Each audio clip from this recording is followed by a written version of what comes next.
Jadi serius begini ya. Emang ceritanya serius ya? Asik. Emang dari dulu kita suka diceritain ya. Kita lanjut ceritanya. Kata orang sebelah, Ar-Razi sedang mendongeng. Dongeng yang soheh gak apa-apa ya. Lahirlah Sayyidina Muhammad sallallahu alaihi wasallam. Jangankan iblis di bumi, bahkan pintu langit pun ditutup dari mereka. Dulu planet-planet itu adalah tempat nongkrongnya iblis dan jin. Itu jin nongkrong di sono. Canggih ya tempat nongkrongnya. Cafe Pluto, kan seru tuh. Resto Venus, kayaknya seru ya. Dan yang bisa terbang ke sana itu adalah keturunan-keturunan Azazil atau Banul Jan yang dulu punya zikir-zikir hebat. Dimasaknya, maka sayapnya tumbuh banyak dan dia bisa terbang kemana-mana. Cepatnya bukan main.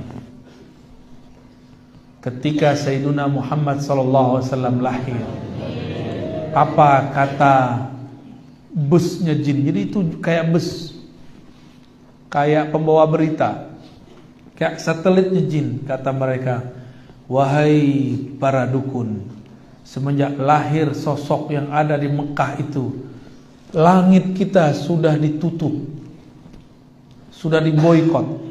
Kami tidak boleh lagi nongkrong di Cafe Pluto. Kami enggak, ya di lockdown ya. Itu langit sudah di lockdown. Padahal enggak ada pandemi.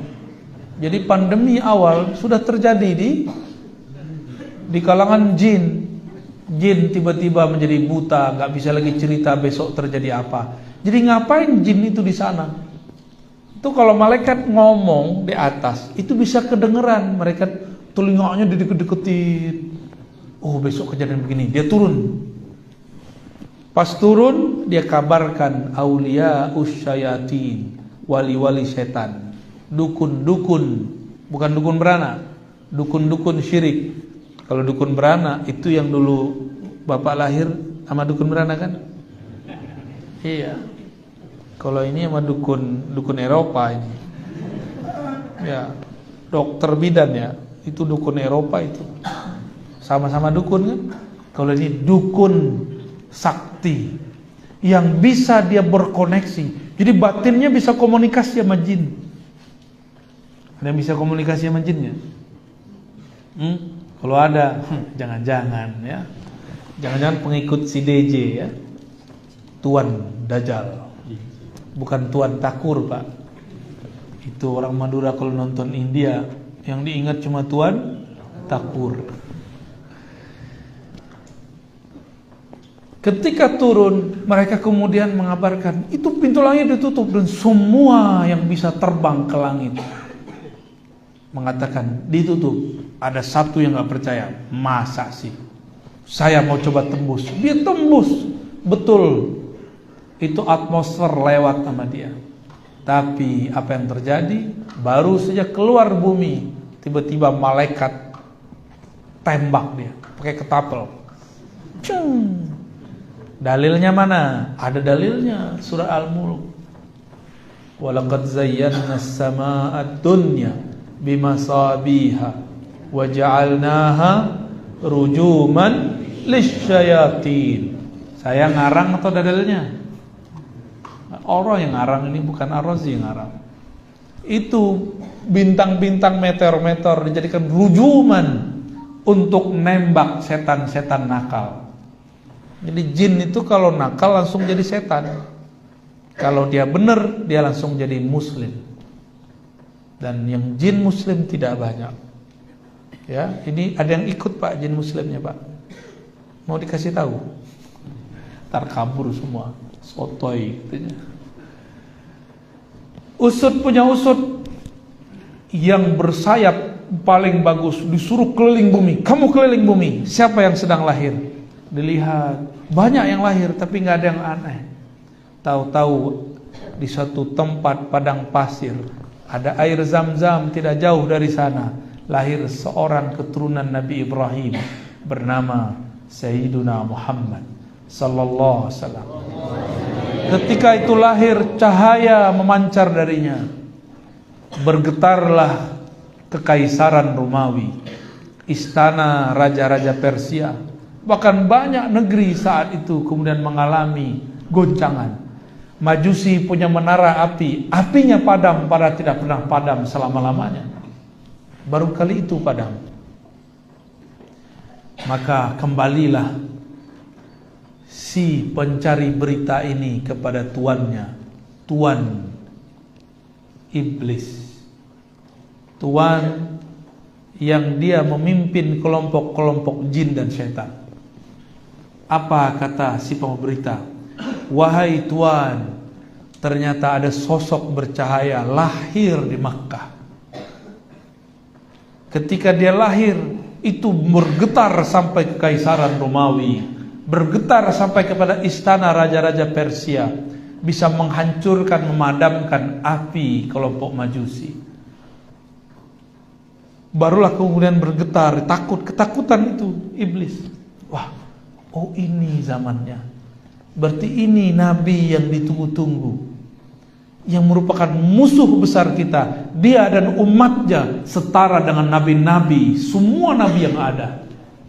Jadi kita ini kalau jadi ulama itu setara dengan nabi zaman dulu, Pak. Kalau ulamanya benar. Kalau ulamanya benar, kalau alama beda lagi, apalagi ubaru. Sekarang banyak ubaru, dikit-dikit bid'ah. Bid'ah. Kullu bid'atin dhalalah wa kullu dhalatin finnar. Kayaknya dia doang yang bisa baca hadisnya. Sadarlah mereka. Di saat itu Allah kemudian ambil si Dajjal yang sedang mencari-cari, dikerangkeng di suatu pulau, dirantai. Saat dia dirantai, Tamim Ad-Dari sempat melihatnya. Jadi Tamim Ad-Dari ini pelaut. Ketika dia terdampar di satu pulau, nggak tahu pulaunya di mana, dia melihat sosok Dajjal. Saat itu masih dirantai. Sekarang dia lepas, Pak, dari rantainya. Sekarang si Dajjal sudah lepas dari rantainya. Dia sudah tinggal lihat mana negeri yang mau dihancurkan. Dia cukup mengarahkan badannya dan dia membacakan lapar-lapar tertentu. Dia mengirim sinyal-sinyal kepada aulia-aulianya, asisten-asistennya. Maka cenayang-cenayangnya terima. Masuk kabar. Mirip seperti wahyu. Dan orang ini dianggap wali di kelompoknya. Kelompoknya saya tidak boleh sebutkan, ya, karena masih rahasia juga. Takut juga kita masih salah, ya. Kita sedang tunggu kelompok ini muncul. Dan selama ini menunggu, muncullah mereka dalam bentuk penyebaran pandemi. Jadi pandemi ini kerjaan mereka ini. Ada nggak negara yang nggak kena pandemi, Pak, sekarang? Ada nggak? Nggak ada. Semuanya kena. Berarti ini bukan perang biasa. Ini sudah perang luar biasa. Saya nggak nakut-nakutin, Pak. Ini sudah luar biasa. Waktu pandemi yang kena orang Depok, yang ditutup komplek di Madura, benar nggak? Untung masjidnya tidak ditutup, komplek aja. Biasa anak komplek, sok higienis. Tahu higienis nggak? Kemana-mana harus pakai hand sanitizer. Padahal kalau sering-sering pakai masker, ini berbahaya juga untuk paru-paru. Udara sebagus di Madura, emang bagus ya? Masih banyak pohon, sama jin-jin di pohon juga masih ada di situ. Masih banyak hijau-hijau begini. Tiba-tiba kita disuruh pakai masker. Ini emang betul-betul, kok tiba-tiba kita mau aja ya? Ya sudah, kita terima, ya. Kita terima mereka makar, tapi ingat Allah lebih hebat makarnya. Ini awalnya, Pak. Pandemi itu virus, nggak mungkin berkembang sendiri. Virus itu dibuat dan disebarkan. Jadi saya nggak percaya virus itu kemudian datang dari orang bandara ditutup. Itu kerjaan mereka aja. Memang dibagi-bagikan. Namanya virus pasti dibagi. Ditambah dengan yang terkena bisa menyebarkan. Kalau nunggu begitu kelamaan. Emang disebar ini. Karena mereka pengen makar. Tujuannya cuma satu, pengen cek sudah ada belum orang akhir zaman yang jadi musuh dan Dajjal. Kalau ada, bunuh di tempat. Seperti dulu Sayyidina Muhammad SAW dicari-cari oleh ahlul kitab, kelompok Yahudi. Apa kata mereka? Carilah Nabi akhir zaman. Kalau ketemu, faktulu, bunuh. Saya enggak ngarang-ngarang. Ini terdapat dalam hadis Nabi riwayat Imam Tirmidzi. Hadisnya sahih. Sayyidina Muhammad kecil, masih remaja, diajak berdagang oleh pamannya Abu Talib ke negeri Syam. Sampai di suatu negeri, Sayyidina Muhammad SAW karena masih dianggap remaja, tidak ajak bertemu seseorang. Ternyata ada orang yang mengajak ketemu Abu Talib dan kafilahnya dari Mekah. Abu Talib dipanggil oleh seorang pendeta yang sangat tawadhu, namanya Bukhairah. Siapa namanya? Bukhairah. Bukhairah ini mengatakan, wahai Abu Talib, apakah sudah semua anggotamu ikut masuk ke dalam tempat kami? Kata Abu Talib, sudah. Tapi Bukhairah bilang, pasti ada 1-2 orang yang belum. Lalu Abu Talib bilang, oh iya, ada anak saya, masih remaja, anak bawang. Ternyata yang dianggap anak bawang itu sang penyelamat.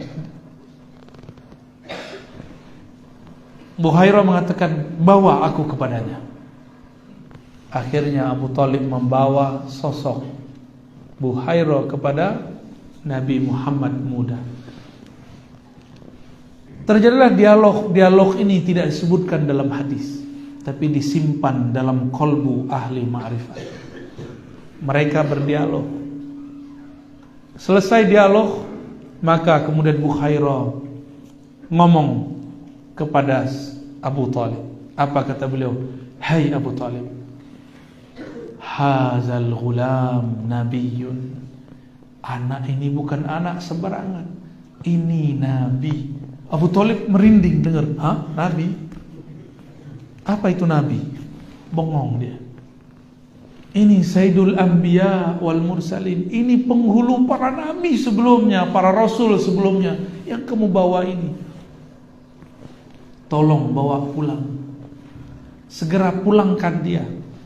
Karena kalau Yahudi ketemu, qataluhu, pasti mereka membunuhnya. Karena ini sosok yang mereka mau bunuh dari dulu. Akhirnya Abu Talib kaget dan dia mengirim 1 orang menemani Sayyidina Muhammad remaja untuk pulang. Lalu Nabi Muhammad jadi pengembala lagi. Kemudian beliau mengurusi Ka'bah lagi. Macam-macam pekerjaan Nabi Muhammad di Makkah. Sangat sibuk. Karena anak dan cucu dari yang mengurusi Makkah. Jadi kalau ketemu sosok ini pasti dibunuh.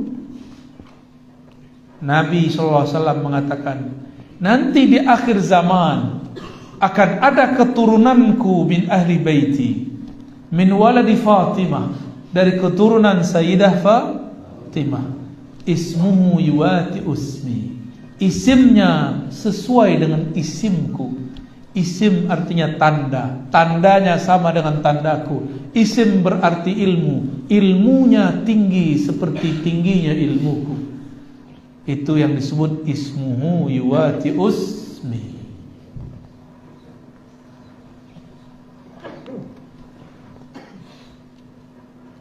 Apabila bumi telah dipenuhi dengan zulman wa jawra, maka Allah akan utus orang ini.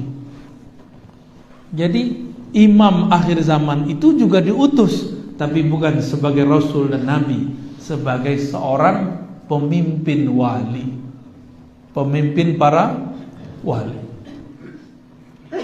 Ini lagi yang mereka cari ini. Kalau ketemu, bunuh. Dan salah satu cara untuk mengetahuinya, yang dapat mengangkat virus itu cuma wali, pemimpin para wali. Hanya pemimpin para wali. Doa mereka zahirnya nanti ada menteri yang bekerja, ada zahirnya ada ini yang bekerja, tapi hakikatnya doa mereka. Dulu waktu virus SARS 2010 itu doa beliau selesai. Doa para wali itu. Sekarang Allah tidak izin kita untuk berdoa, apalagi beliau tidak diizinkan berdoa. Makanya virus sampai sekarang masih ada. Bahkan masih ada 4 atau 3 lagi, Pak. Terakhir apa namanya, Omikron. Kapan dia nikah sama tante kita ya? Jadi om aja dia. Bener, namanya Omikron. Omkiron. Apa namanya? Omikron ya. Salah sebut kita. Masa mereka bisa serius, kita serius mulu ya. Ini virus gak mungkin diangkat kalau gak doa wali-wali Allah. Tapi para wali sekarang disuruh tidak berdoa, angkat. Cukup mengatakan raditu billahi robba, aku ridho takdir Allah, apa saja aku terima. Mau pandemi 1000 kali lipat silakan. Mau ditusuk vaksin silakan. Tapi saya dengar orang Madura, vaksin tidak perlu, yang perlu aplikasinya ada. Benar begitu? Waduh, bisa ngerjain juga nih. Yang penting masuk mall boleh ya. Datang, ada mall apa di sini? Mall jin.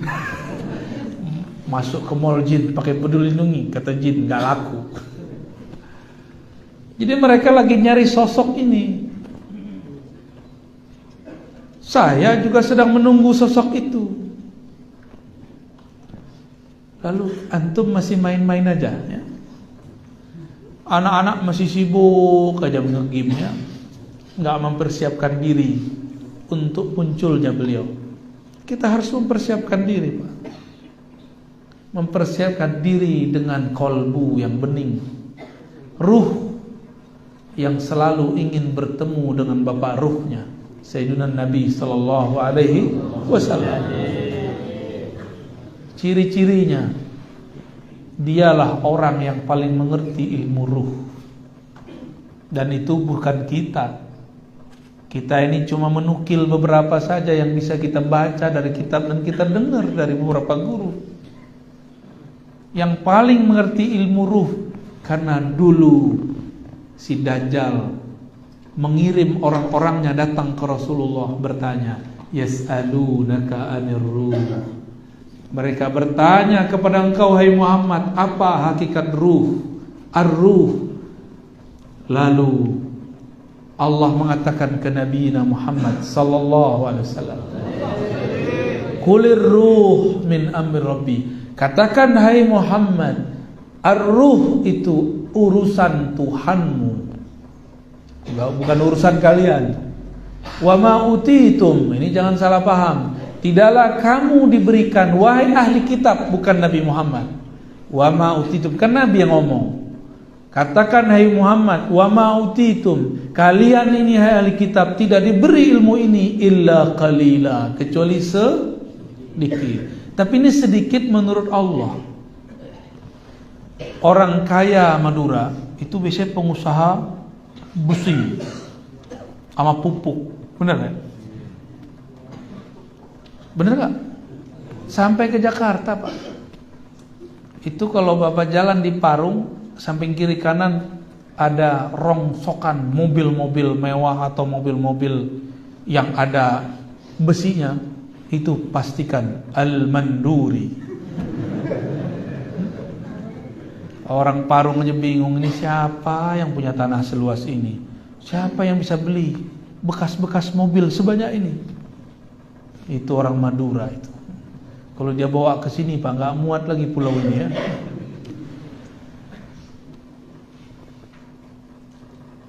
Baik.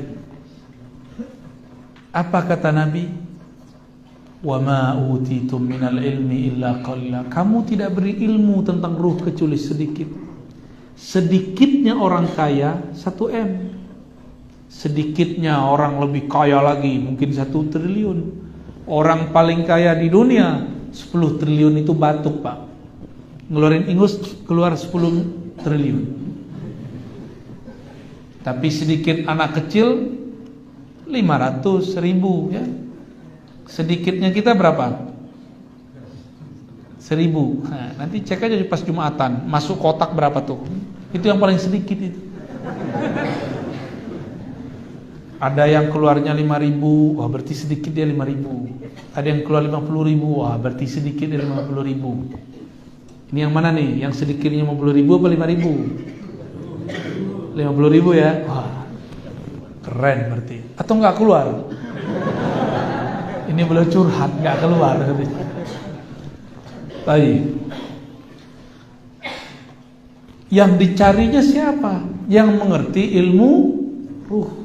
Maka sampai sekarang yang diuber-uber, yang dicari-cari mereka, yas'alunaka 'anir ruh, itu aja.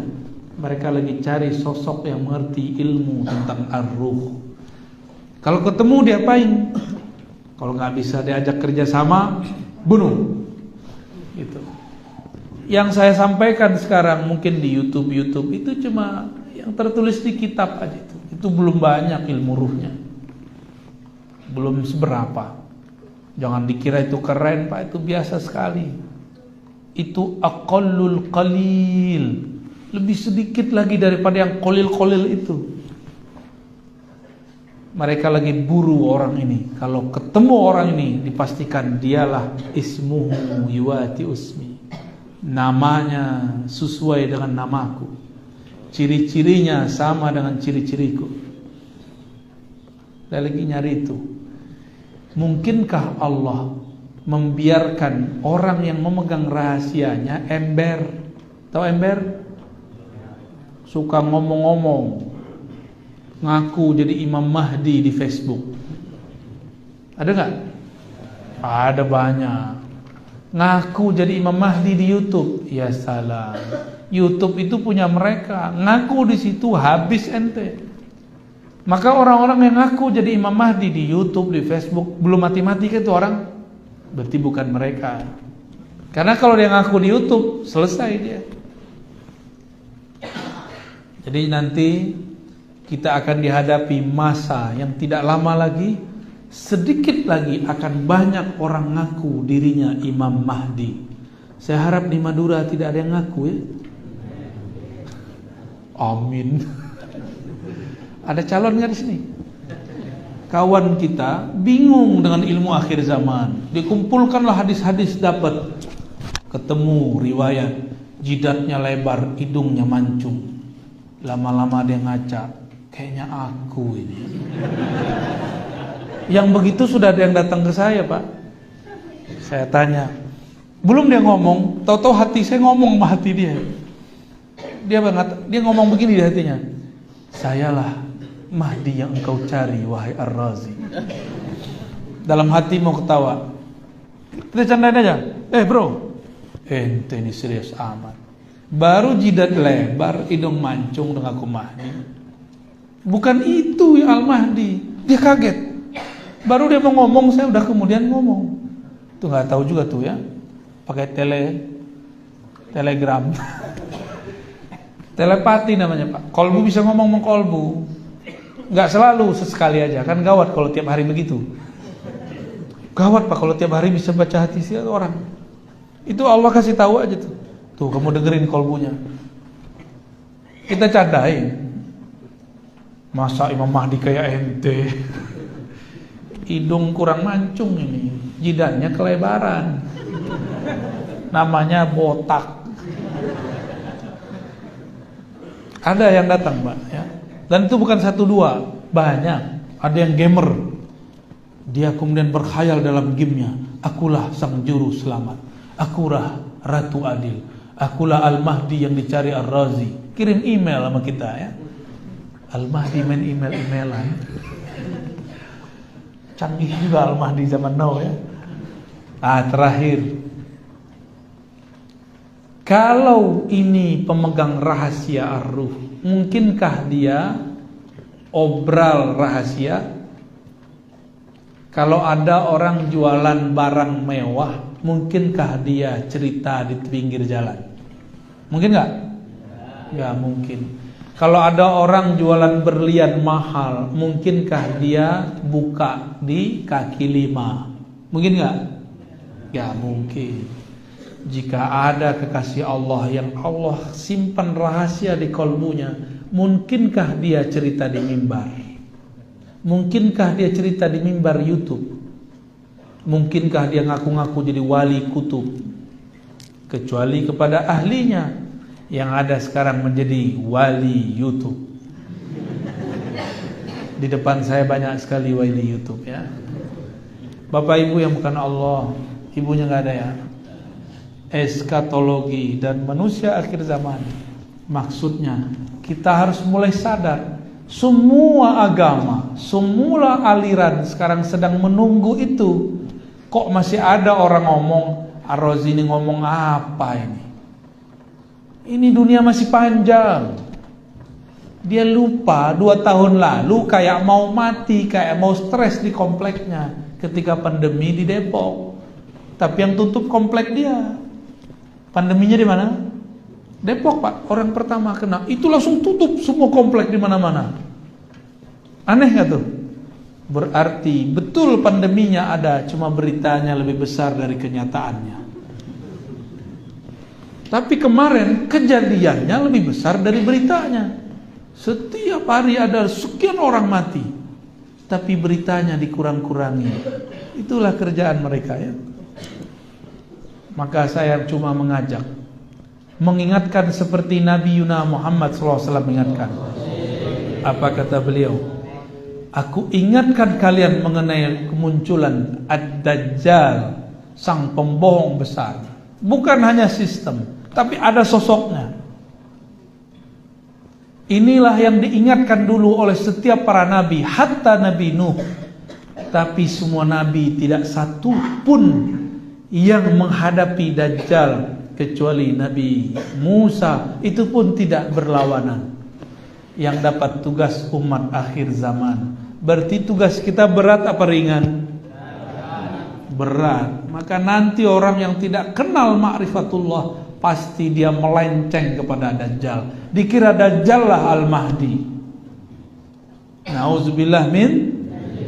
Oleh karena itu berdoalah setiap akhir salat. Allahumma inni a'udzubika min fitnatil Dajjal. Ya Allah, jaga kami dari kekacauan yang disebabkan Dajjal. Baik kekacauan sebelum dia keluar atau setelah 40 hari dia keluar. Nanti ada masa dia keluar 40 hari. Sama seperti zaman Nabi Musa.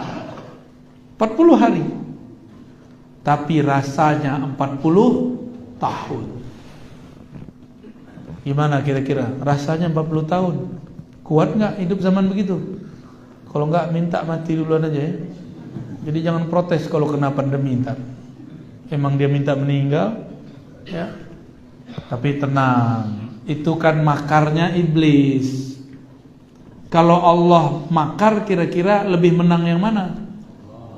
Wa makaru wa makarallah. Mereka makar, Allah juga makar. Mereka konspirasi, Allah juga konspirasi. Mereka setting cerita, mereka sebar pandemi, Allah akan atur itu semua. Wallahu khairul makirin. Allah sebaik-baik makar. Tenang aja Pak. Yang penting kenal Allah. Jangan panik, jangan suuzon. Jika ini muncul di hati, insya Allah kita aman. Insya Allah. Jangan jauh-jauh dari ulama wali Allah. Karena ada ulama yang bukan wali Allah. Disebut oleh Imam Ghazali, imam ulama su, ulama yang buruk. Ulama su, ulama akhirat ini bukan karena perbedaan politik, tapi perbedaan niat di hati. Hati dia kemana? Ya, saya berdoa semoga saya dan kita semua selamat di akhir zaman. Amin ya rabbal alamin. Al-Fatihah. Iya.